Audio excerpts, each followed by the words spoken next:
Phase Zero, episode 35 starts right now. This is the biggest episode of all time. I'm your host, Brandon Davis, joined today by Aaron Perrine.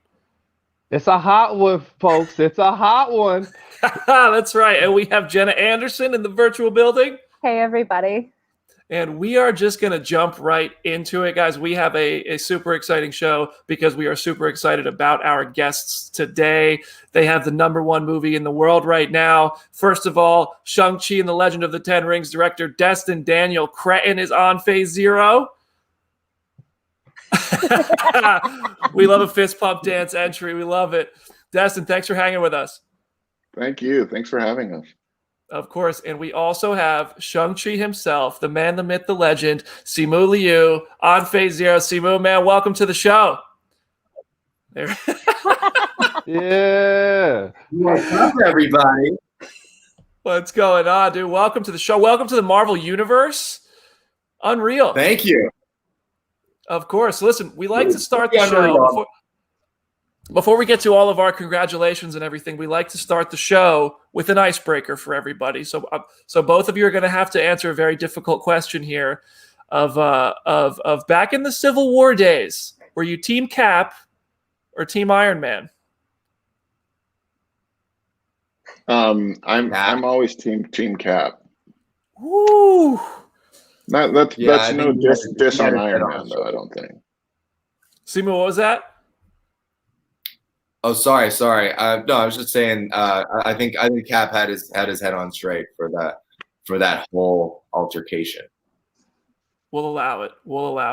And I'm not going to weigh in because I don't agree. But listen, we're gonna dive into Shang-Chi. And first, we just have to start, obviously, just with huge congratulations, because you guys made a movie that you all should be very proud of. People are going out there, they're enjoying it, they're feeling pride while watching it. It's the #1 movie in the world. I don't know how things could have gone better, and I'm just congratulations to you both, and thank you for hanging with us while your movie is the #1 movie in the world. Really great to be here. Simu, what's that? Brandon, did you just glaze over the fact that you disagree with Cap? So you think that all superheroes should be on a registry? I'm just Team Iron Man for life. I'm not going to lie to you. So team Superhero Registration Act? Whoa! I think he had a point. Your team. Listen, your team. Wow. Your team. Listen. What happened to Tony's parents? Okay. I'm Team Freedom. I'm Team Civil Liberties. I'm Team. Yeah. Now I feel like I a don't villain. know. That could be a whole other hour. I'm sure. that could be the whole podcast. But we gotta keep moving. I have a bit of an echo coming through. I'm not sure what that is. So Richard, if we have a way of working that out, let me know. But I'm going to keep rolling here. I would love to hear, man. Following this amazing weekend, how does the Marvel family? Is there a group chat? Like, who has reached out to say congratulations? What's it been like? What has this felt like in the wake of opening weekend? It's definitely felt like a knighting of some sort. Like Tom Holland reached out, sent me this very enthusiastic voice memo, which was, just meant the world. Brie reached out. Lots of, I think, Loki wrote me this like massive, congratulatory email, which is so great. Tom and I had spoken briefly at Comic-Con. So it was a real full circle moment to hear from him. I mean, it really did feel like, people were watching, and in this moment they were there to celebrate with us, which is just meant the world. That's really special. I love that. So for Destin, this film has the highest Rotten Tomatoes audience score of a Marvel Studios movie. What does that mean to you to just see that people are resonating with it so profoundly? Yeah, I try not to put too much of my self-worth on Rotten Tomatoes, but being able, going to some of these audience screenings and just hearing what people are talking about after the movie, what they're posting about, and that it is, you know, it's a really wonderful mix of emotions that are not only excited about this movie as a Marvel movie, but I'm seeing parents who are dragged to the theater by their 20-year-old kids, and they're talking about their relationship online. That's really exciting. The cultural elements are really exciting. All of the human themes that are wrapped up in this movie, seeing people connect to them is really very satisfying to me. So, Simu, let's start at the beginning, man. You got cast. You flew to San Diego. They don't tell you about the story of the film. You're just back there, like, nervous. How has this journey been? What was it like stepping out onto that stage for the first time? It was completely the most overwhelming thing in the world. It was the craziest experience of my entire life. It was like I'd never gone out on stage in front of 8,000 people. Have you guys? I don't like that's a lot of people. I literally saw like rows for like going into the darkness, like as far as I could see. Like there were like 8,000 people is a lot of people. And then to top it all off, I think we were following the Eternals, if I remember correctly. And so it was like Angelina Jolie was on stage, Salma Hayek was on stage. I mean, all of the Eternals were on stage. And then it was like Destin and me for the next.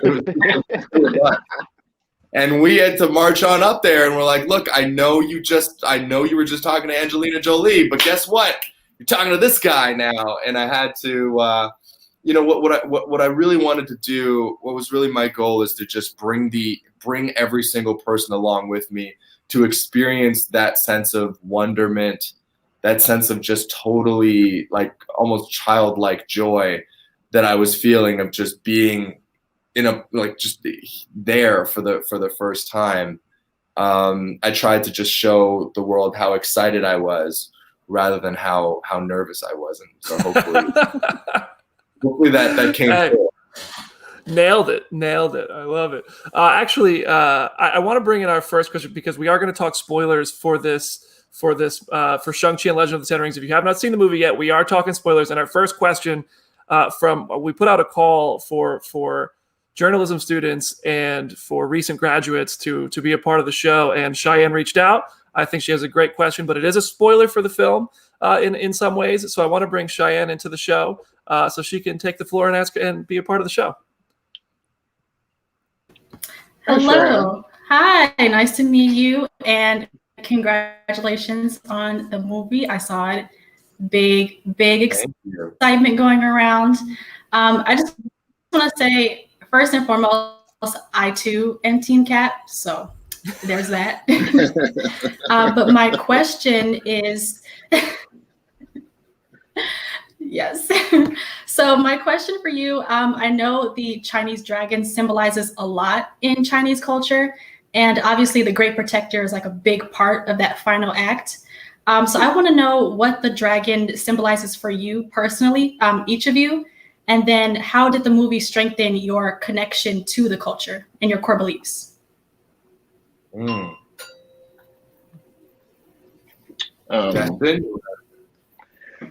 mean, from a writing standpoint, we always, we wanted to wrap the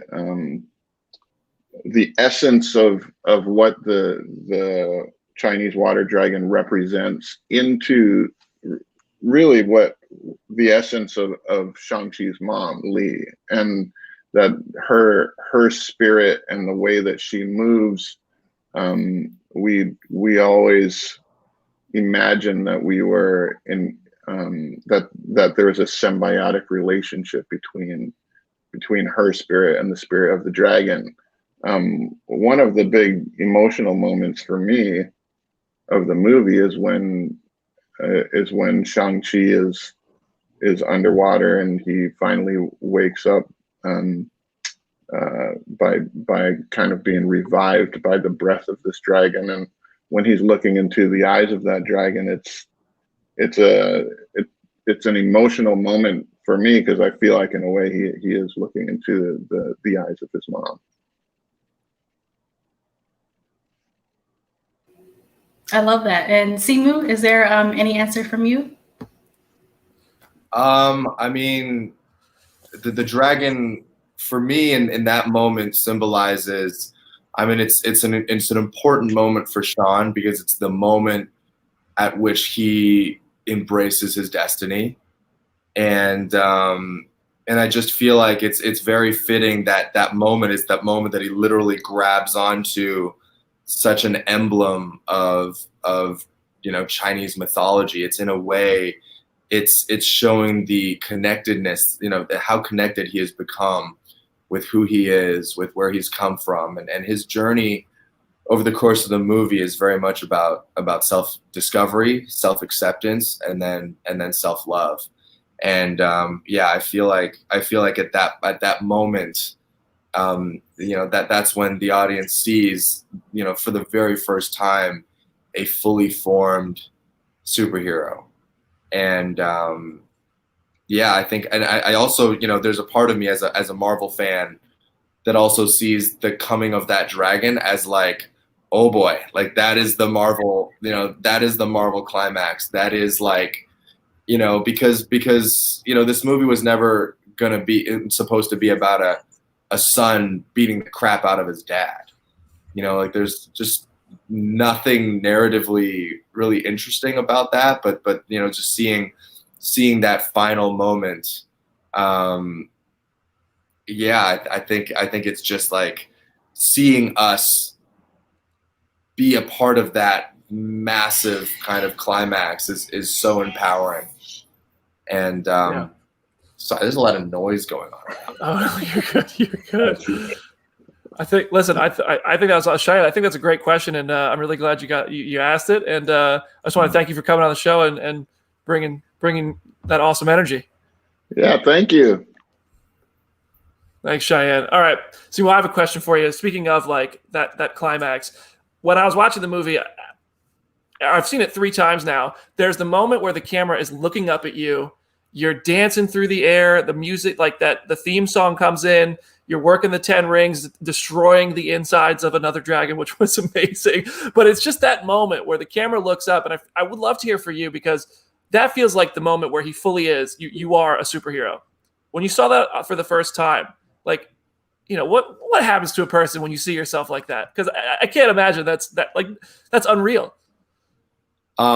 It's obviously it is very much an unreal moment, and Destin did a very, very good job. I will say we spent many a moon in an all like just a blue soundstage, and so all I remember of actually shooting that whole sequence is like, first of all, we're shooting it at something like 120 frames a second. So I was doing like the fastest acting of my life, where I had to like react to so many things, because I would be moving in slow motion. So I had to do everything pretty much like twice or 3 times as fast. And just remember that being kind of what was going through my mind as I was filming it. So seeing it all kind of come together, and with the post-production and the VFX and the music and the score, which is amazing. It made me quite emotional, and I think really just punctuates the end of, at least for this movie, the end of Sean's arc and his journey. So yeah, excited to see what other adventures kind of lie in store for the character. I mean, since we're talking about that moment, what I really love about how Simu played it is that specific moment. Simu was like, we actually, that one wasn't shot at 120. It was all the underwater stuff that we shot like super high speed. That one was because we wanted to make sure that we're capturing your performance. We didn't shoot it at high speed, but I remember talking to you about that scene, and there's the obvious way to play it, which would have been just the I'm a fucking hero way to play it. But what I loved about the way Simu plays it, if you watch his performance closely, he's going through the emotions basically of the movie over the course of that one shot, and you see him kind of step into his power by the time he does his final move. But he's going through like the pain,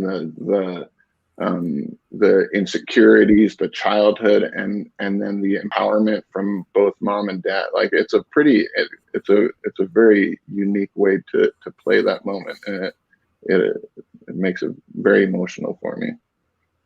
It was probably one of my favorite moments. Just seeing it was real, like it all landed right there. It all culminated for all of you, kind of in that moment. I thought that was brilliant. Yeah.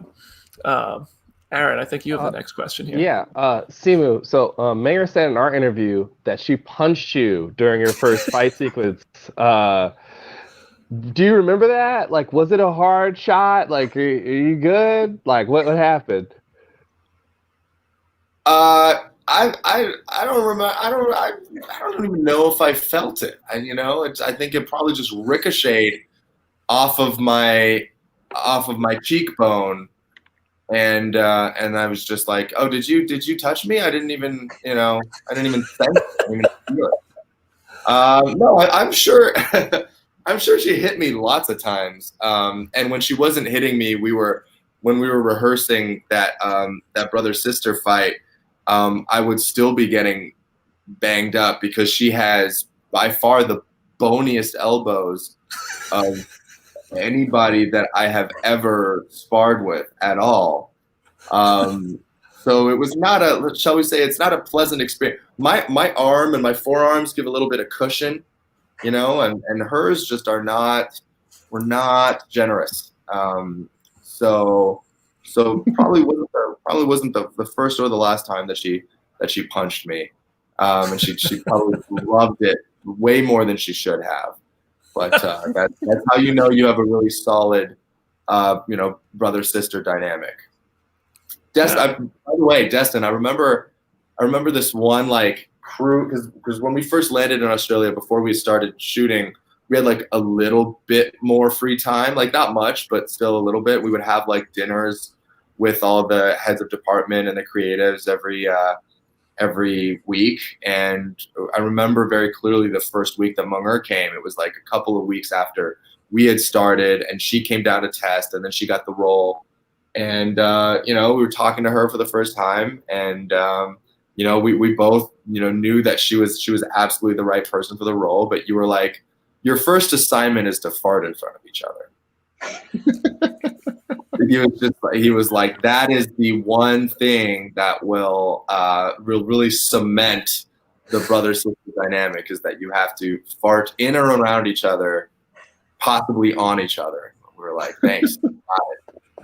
So such as the visionary level directing is just it's so all-encompassing. Did anyone do it? No, I'm not a farter in front of people. That is. I'm with you on that. Yeah. Enjoying it. I do not.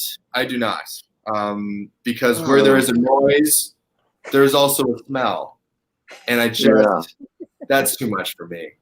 Where there is a comfortability. I thought there was something missing in your relationship on screen. I guess that was it. We'll save it. We'll save it for the next one. I should have trusted you. I should have given myself to the process. Yeah. Shang-Chi and the Legend of the 10 Farts, 2024. Oh my God. Let's talk about some of the Marvel of it all, the MCU of it all, and I want to talk about Wong and Abomination, Destin, and I'm sure you've talked about them quite a bit. It's really exciting to see a character like Abomination be brought back. It's exciting to see Wong get more screen time and get to develop in Shang-Chi. I want to talk about, though, Tim Roth and Abomination, because he hasn't played this role in a decade. So I'd love to hear, how did you work with him on this? Did he do any motion capture, any dialogue, the grunting, or anything like that? How did you bring Abomination back to life? Yeah, Tim came into the studio and did some grunts and things. I mean, he's not in this movie for very long, so there's not a ton to talk about. But Tim is a lovely man and a wonderful performer. I wish we had more material for an actor of his stature than just doing grunts, but that's all we had in this movie. Well, so kind of going off of that, I know at the end of their brief sequence in the film, both Wong and Abomination step through a portal, and a bunch of people have been speculating about what that could be. Like, does that have a holding cell for Abomination, or what is the deal with that? Can you say anything about what that location is and where they were going? Yeah, I can say that you will find out very soon. Oh. Okay, all right. Looking forward to that. Is there a? I mean, I can also say that the decisions of everything that people are speculating about were big discussions, and they are there for a reason that I think will be revealed fairly soon, I think. That's exciting. Is there are you guys gonna ever release like a blooper reel or like an outtake session that we can all kind of crack up with you guys watching? There was one made that I thought that made me laugh quite a bit, and I don't know. I have no idea if I have also seen such a video, so I can confirm that such a product exists, but in what capacity, how it will be introduced to the world, remains to be seen. It's a mystery. And on that, it was pretty fun though, wasn't it, Simu? I had a good time watching. Yeah, it was fun. You know, Nora is so quick and so funny, and I think she is responsible for easily like 50% of that gag reel. But it was at least the one that I watched, and it was so good, and really just I love watching the BTS stuff because it really just takes me back to when we were shooting. Just felt like a simpler time, you know, just going to work every day and making this movie. It was really, really one of the most incredible times of my life. I love that you call it a simpler time. Because a simpler time. All I had to worry about was what scenes I was shooting and what was our next stunt sequence. Now it's like you have 50 interviews and you have to do, you know, you had to do this podcast with Brendan Davis. You had to pretend to like him. You're doing a great job so far, honestly. No, well, listen, I can only imagine. That's why when you first connect to this, I like profusely thank you for the time, because I know you guys. Like, I remember that press tour. You're going from interview to interview. You're going from country to country, man. So I know it's a lot, but we genuinely appreciate you guys coming on here and giving us more of your time. I mean, this is nice because it's not just this, you know, the same question over and over every 4 minutes. This is actually a conversation. So I got to agree with you on that. I love being able to kind of dive in a little more. It feels a little more personal. But Aaron, go ahead. Okay. And now to not let them down by asking you the same question over and over again. Simu, when he said that we would find out soon, you showed some emotion there. You've been a fan of Marvel for a long time. How hard is it for you not to geek out when there are Easter eggs like the extremist soldier or one of the widows in the background? Like, you're still very much a fan of this whole thing. How hard is it for you not to geek out and like catch on and ask questions of everybody? Like, what's going on? Like, what else is coming next? It's very difficult. I'm writing on my Marvel blog as we speak. Abomination and Wong team up Disney Plus show confirmed. Sources close to the MCU say, you know, it's so funny though. I was all about those like speculative websites before I joined the MCU, and then you know, actually became like, I went over onto the other side and I became a part of the movie making team, and it was really funny seeing the report, like the theories that even would come up as we were shooting in Australia, and like I don't want to, because I guess we're technically not supposed to speculate on rumors and stuff, but they were just like the stuff that they were throwing out, and like, I mean, it would be impressive. It would be like detailed movie plots that frankly will never exist. And then just like reading it and being like, wow, these guys got some talent. It really just shows you how rabid and dedicated the Marvel fan base is, and I definitely consider myself among one of them. So yeah, it is hard not to geek out. That's probably why they keep information from me so much. Don't be the next Tom Holland or Mark Ruffalo. Yeah. Well, so that end credit scene, I didn't know about it or what was going on until like 2 days before we shot it. It was like I didn't even have time to write it on my blog. We had to go shoot it immediately. So what you're saying is Mephisto confirmed, right? Mephisto confirmed, yeah. Oh my God. Well, so going off of kind of the rabid fandom and people speculating and picking up details, are there any Easter eggs in this movie that fans haven't spotted yet, or that you are surprised that they've already spotted? I mean, there's a lot of different types of Easter eggs in this movie, not only Marvel Easter eggs. There's cultural Easter eggs that a lot of people are picking up on. I mean, even when you just walk down the hall of the Fight Club, if you look at each of the fights that are going on in each of those, it was very important to Brad Allen and his team to try to represent the different, very, very different cultural styles from all over East Asia.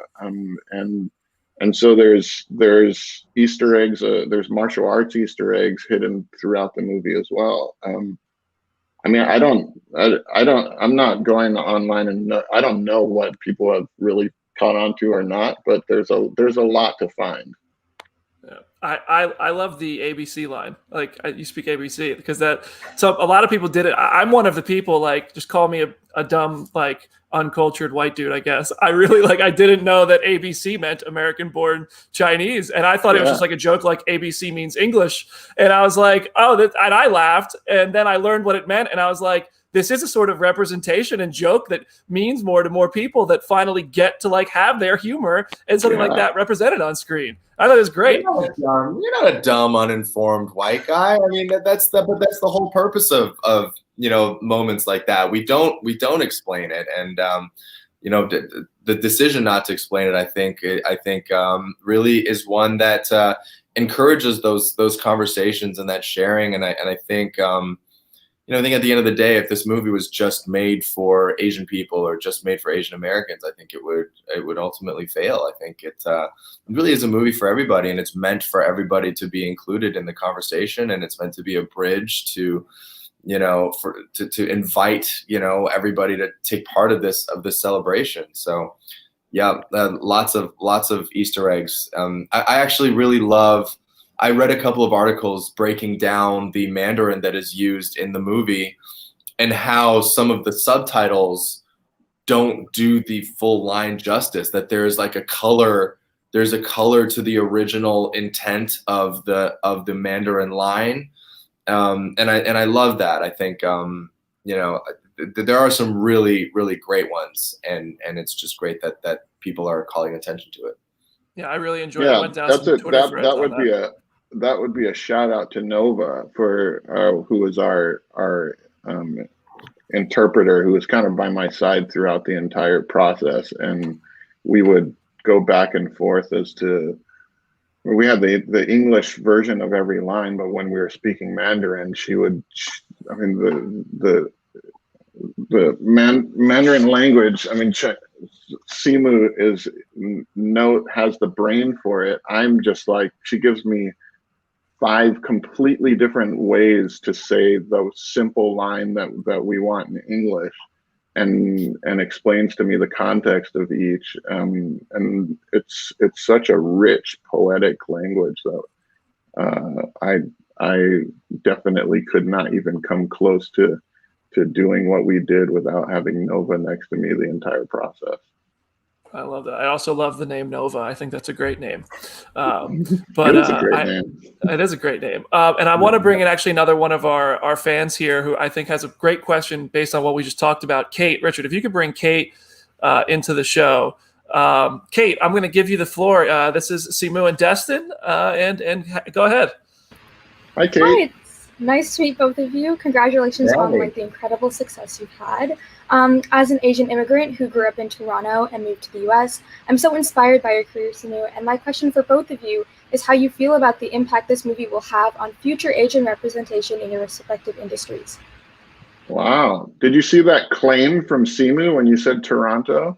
That was, there it is again. 2 hands in the air, baby. 6. Okay, the camera's on me, so I guess I think I gotta.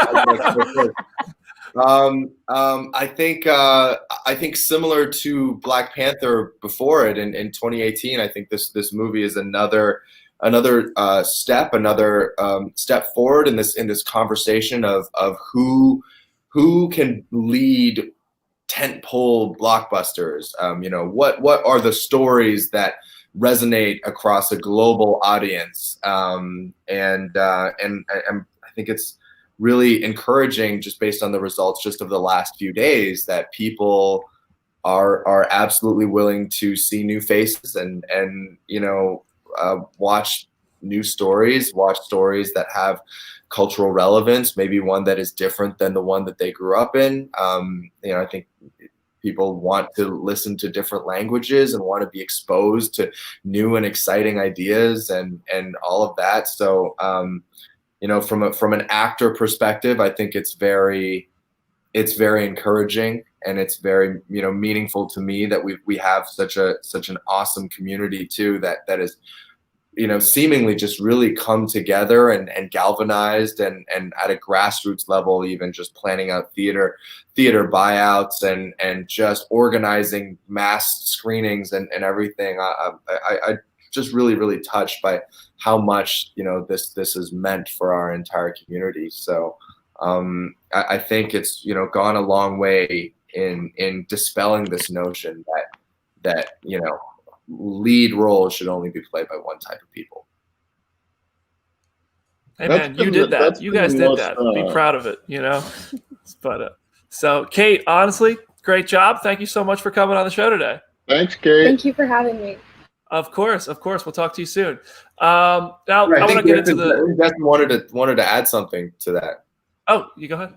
Did you? I mean, I don't know how you feel, Simu, but this last, especially over this weekend, and I mean, everyone's talking about box office, which is wonderful, but like for me, it's been a long time since I've experienced just getting so excited about my own culture, and alongside a community that has a reason to get excited. And I went to a couple of these community screenings that were where a community came together and raised funds to send young Asian American boys and girls from a Boys and Girls Club over in San Gabriel Valley. I went to a screening out there, and the level of buzz and excitement was just so cool to be a part of that. And I think a lot of us it's just been a long 2 years stretch of not having these moments of being collectively excited, and that to me has been one of the most special things about this weekend. Mm-hmm. I want to drop this Facebook group called Subtle Asian Traits. I don't know if anybody is familiar with it.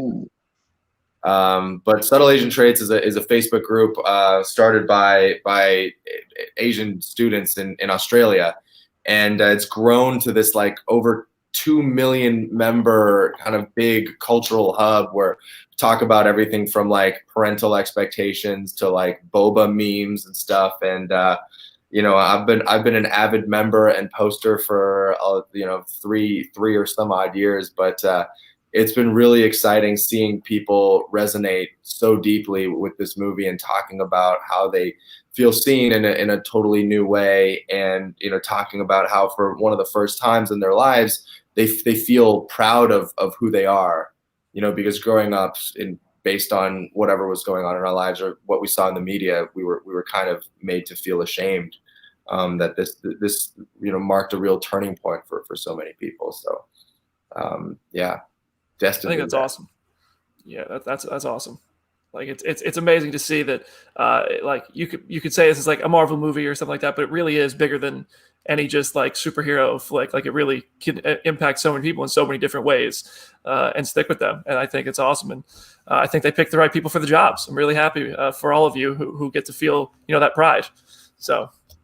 Yeah, but yeah, I want to talk about the post-credit scenes a bit, because we are coming towards the end of the show here, and so we're going to talk about the end of the movie. This is spoilers for anybody who's joining us live, but in the post-credit scenes of Shang-Chi, the one that got the big audible gasps in the theater was including Bruce Banner, Mark Ruffalo, and Carol Danvers and Brie Larson.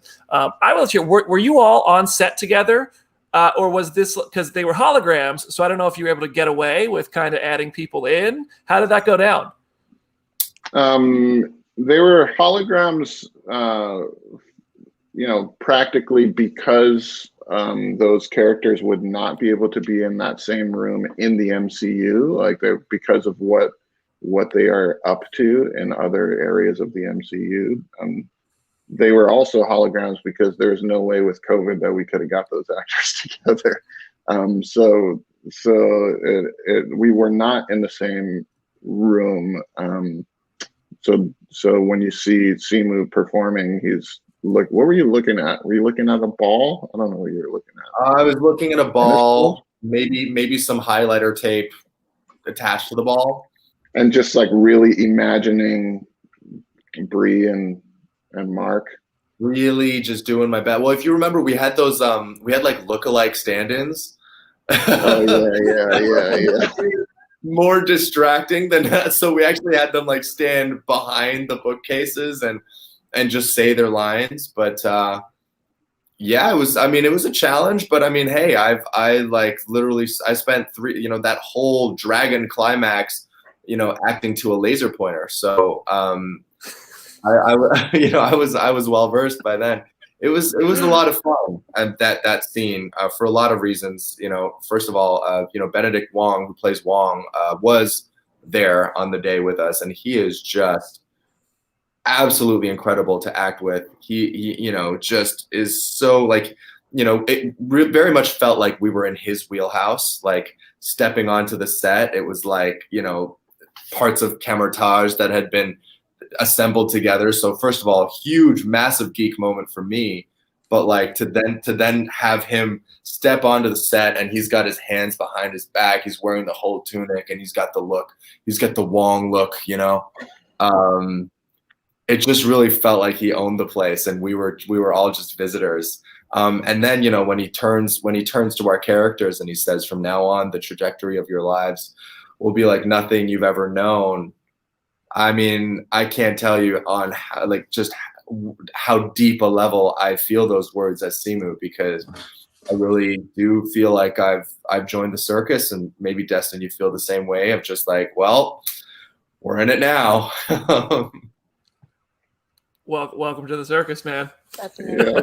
So Destin, I know you've worked with Brie countless times on other projects. Short Term 12 is one of my favorite movies, so it's a joy to get to talk to you and to see you guys work again in this context. What was it like to kind of reunite in this massive franchise and be able to work together again?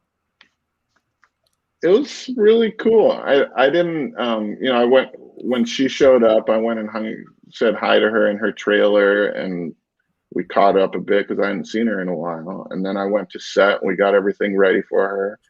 And then she stepped onto set as Captain Marvel. And that's the first time I've ever seen her in that costume up close. And it was super surreal. We both just started laughing because, I think Simu and I had many moments like this too, where we just look at each other just going like, what the hell are we doing here? That's how we felt on that stage. Like when we're on that stage, in front of those 8,000 fans. We're just like, as soon as we stepped off, we started laughing, and that's what it was between Bree and I on that set. We're just like, what am I doing in that director's chair, and what are you doing in that suit? But yeah, it was a joy to see her. So for both of you, the popular fan theories think that the Ten Rings could be related to some dragons. They think that the MCU has some McLuhans coming into play. Is there anything you can tell us about that beacon and the theories that you've seen? Simu, it seems like you're well versed. It seems like you might know what's going on. I don't. I just know what I published in my blog.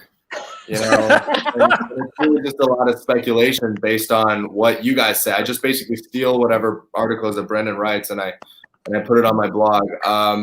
No, I mean, I know all the source material, but I also know in all the ways that we just kind of will take source material and throw it like, you know, Luke's lightsaber in the beginning of The Last Jedi. Like, you know, and I think we do it. We do it in a way that always benefits story. You know, that we treat source material not as like chains that bind us, but as kind of guiding lights along the way to finding story. And so, you know, that's part of why Shang-Chi is so resonant, is because we didn't make the 1970s version of that character or his dad, which would have been super racist.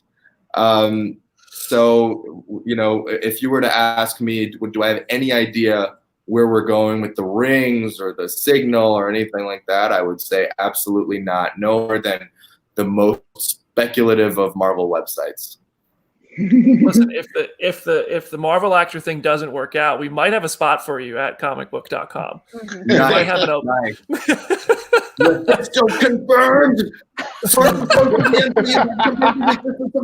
And then the McLuhans.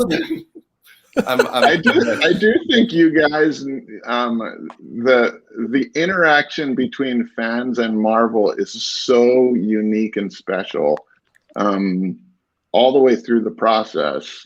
Having that amount of engagement and how many people have seen the movie 3-4 times just to pick out more things. That's a filmmaker's dream. It's an actor's dream. It's anybody who's working in cinema to have that amount of participation is crazy. The thing to be careful of, though, if you really want something to happen in the future, be careful about shouting your theories too loud, because we're not going to do it. Like, we want to keep. We don't want to do the thing that everyone's expecting. So there's some good ideas that are being like thrown out there that we're like, damn, okay, we can't do that. Nice. We have to do something else. It's not fresh anymore. Oh, I love it. And my last question for you before we bring in these last two fans is we see Bruce Banner and not the Hulk. I'd love to hear about, did you ever consider bringing in the Hulk, or was it always going to be Bruce with the arm in the sling post Endgame? Yes. What is it? Yeah, we always consider everything. So yeah, we've considered that, I'm sure. That's a talking point note, isn't it? Breaking news. We consider. No, I love it. That's cool. If I didn't ask about the Hulk, the Marvel fan, the same Marvel fandom that is awesome would have been like, hey, the hell's wrong with you? Why didn't you ask about the Hulk? So I just got myself covered there. Okay, so we have two more fans. Is there like a Hulk themed show and or movie that's about to be released soon, or that might answer those questions? I don't. It might be. I don't know. I'm not familiar with the slate, but there might be something coming. I want to bring on our next fan here. He used to write for his school's sports newspaper. Very interested in getting into journalism. His name's Cyan, and I hope I said that right. It's Cyan, right? Richard, if you can bring Cyan into the show. Cyan, I've said it like 5 times now, so I really hope I said it right. You're good. It's Scion. I tell people, but Scion. It's all good. Oh my God! Yep, See, I told Simu I am that dumb. You're good. You're not the only one. Trust me. But Right. yeah, nice to meet you guys, Simu and Destin. Congratulations on an amazing movie, by the way. But just wanted to ask, of all the projects that Marvel has already announced, where would you guys want to see Shang-Chi appear in next? Ooh. What do you think, Simu? What if? I think what if? Sure. I mean, that's the one place to go to be free of any sort of expectation, any sort of audience preconceived notions. I think you go to what if, and literally anything is possible. Like a multiverse where Sean runs a Marvel blog, and you just follow him as he sleuths around, in and around the offices and tries to get the inside scoop on all the heroes. It'll be like Gossip Girl, but it'll be Sean. It's where Sean becomes J. Jonah Jameson. Yeah. Oh, that's amazing. What If today was amazing, by the way. We're going to talk about it on next week's episode, but the zombies episode was fantastic. So I don't want to spoil What If since we are talking Shang-Chi. It's really good. Listen, dude, thank you for coming on the show. Thank you guys for having me. And Shang-Chi confirmed for What If. Thanks, Sion. Sion was awesome. This is Mai, and Mai is our last fan question here. Maya's awesome. I talked to Maya yesterday. Maya, go ahead. Hi, guys. Hi, Congratulations. Congratulations on the film. It was incredible. My question is for Destin. I was wondering why you chose to include Hotel California in the movie. I asked this because it's my dad's favorite song, and he's always wanted to hear it in a Marvel movie because he loves the soundtrack. So hearing it on top of all the amazing Asian representation made everything so much more special. That's so unique that it's your dad's favorite song, and he's always wanted to hear it in a Marvel movie. Yeah, I know. It's yeah. Hotel. I don't know what it is about Hotel California, but I've loved that song for a very long time. There was a time when the Eagles had a live performance that was constantly on loop on all of the TVs at Costco, and I just heard that song so many times. Every time I heard it, I'd find myself standing in front of those TVs watching the entire performance. And it's a long song, and so I've been wanting to get it into a movie for a long time, and it just felt right this time. It wasn't easy to get either. We actually, I don't know if you know this, Simu, but we had to pitch the Eagles the reason why the song exists and how it is integrated into the relationship of Katie and Sean in order to get the song. Because I did not know that. Maybe you guys can help confirm this, but I believe it's one of the first times Hotel California has ever been in a movie. Well, I'm gonna have to dig into that. You also got Lil Nas X in there too. Little Old Town Road. We got a little Old Town Road. We got some karaoke classics. We got A Whole New World, which was sung at one of our first kind of crew socials. So we wanted to get that in there. And I think there were like 4 or 5 different songs that we had on that very quick karaoke shoot day. That we kind of just cycled through, and you just kind of picked and chose what worked, what was good. Like a little bit of Aerosmith, I think, made it in there. Yep. just a little taste. Yep. Love it. I love those. Were super fun scenes that we got to see there. Mai, thank you so much for coming on the show today. Thank you so much for having me. See you. Thanks. All right, we do got to wrap up. So we have the 2 last questions of the day. These are the most important questions, which I'm sure will have the longest answer possible because these are the ones that I'm sure you can give really clear, definitive answers to. No pressure at all. No pressure. So after the successful opening weekend, the record-breaking opening weekend, have you guys been told about Shang-Chi 2 is officially happening? Is there anything you can hint at? How long would we have to wait for a sequel? Because clearly people want to see more.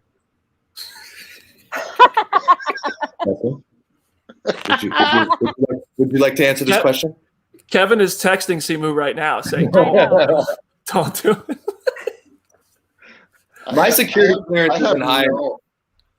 I have no idea what I can disclose about that, to be honest. So I do not want to get in trouble. That means that there's something to disclose. That means it's not nothing. He knows something, guys. He knows.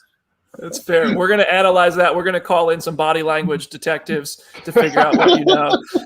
We're going to get it figured out. And Simu, we're going to have to ask you a similar question. I mean, how about I answer it like this?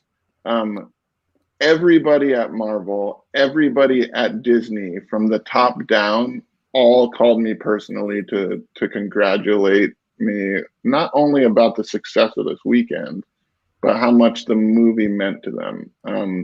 So everybody is very excited about this character and the future of this character. Love it. I can't wait. I can't wait till at the end of the movie, huh?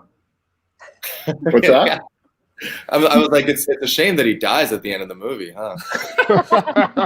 All right, so we need to wrap this up. Simu, last thing for you. Everybody wants to know. I gotta ask. Are you in Doctor Strange in the Multiverse of Madness? I cannot comment or speculate on any rumors. Done. That's it. We're done with it. We're wrapping this up.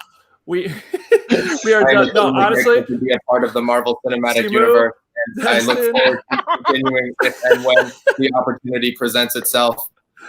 Played like a master of the martial arts. We love it. Congratulations on a huge opening weekend. We're going to wrap up Phase Zero today, right there. Honestly, Simu, Destin, huge congrats. Huge thanks for coming on the show. I know you got more to get to, so can't thank you enough for being a part of Phase Zero.